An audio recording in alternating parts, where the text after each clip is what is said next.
ମୋର କବିତାର ଶୀର୍ଷକ ପରିବେଶର ରକ୍ଷା।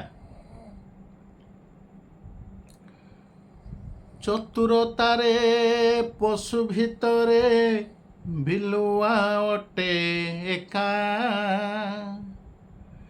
ଦିନେ ସକାଳେ ବାଘ ସାଙ୍ଗରେ କରିଲା ଯାଇ ଦେଖା। କହିଲା ପ୍ରଭୁ ଯେତେକ ସବୁ ବଣର ପଶୁ ପକ୍ଷୀ, ଭାବନ୍ତି ମନେ ଦିନେ ନା ଦିନେ ବୁଝିବେ ତାଙ୍କ ଆଖି। କହିଲା ପ୍ରଭୁ ଯେତେକ ସବୁ ବଣର ପଶୁ ପକ୍ଷୀ, ଭାବନ୍ତି ମନେ ଦିନେ ନା ଦିନେ ବୁଝିବେ ତାଙ୍କ ଆଖି। ତୁମ ପରି କି ରାଜା ଥାଇକି ଭାବିଛ କେବେ ଥରେ, ତୁମ ପରଜା ପାଆନ୍ତି ସଜା, ରହନ୍ତି ଡରେ ମରେ।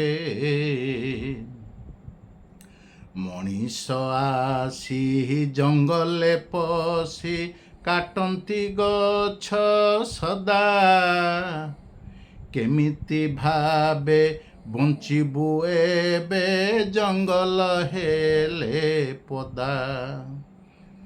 ଜଙ୍ଗଲ ଯୋଗୁ ଜୀବଜନ୍ତୁକୁ ମିଳୁଛି ଦାନା ପାଣି, ପାଠ ପଢୁଆ ମଣିଷ କିଆଁ ପାରେ ନା କିଛି ଜାଣି।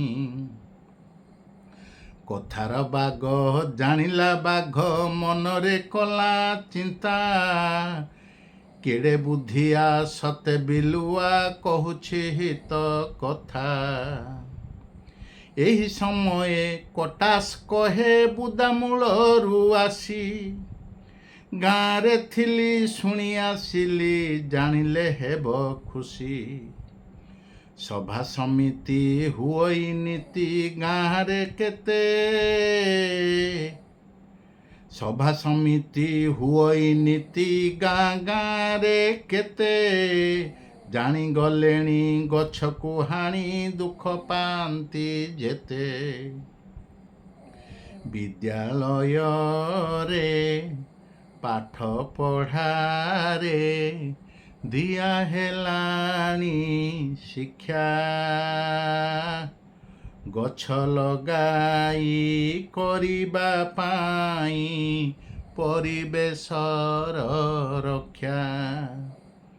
ଦୁଃଖ ଆମର ହୋଇବ ଦୂର ଭାବନା ଆଉ କିଆଁ, ଖୁସି ମନରେ ରହି ଜଙ୍ଗଲେ ମାରିବା ଏବେ ଡିଆଁ, ମାରିବା ଏବେ ଡିଆଁ।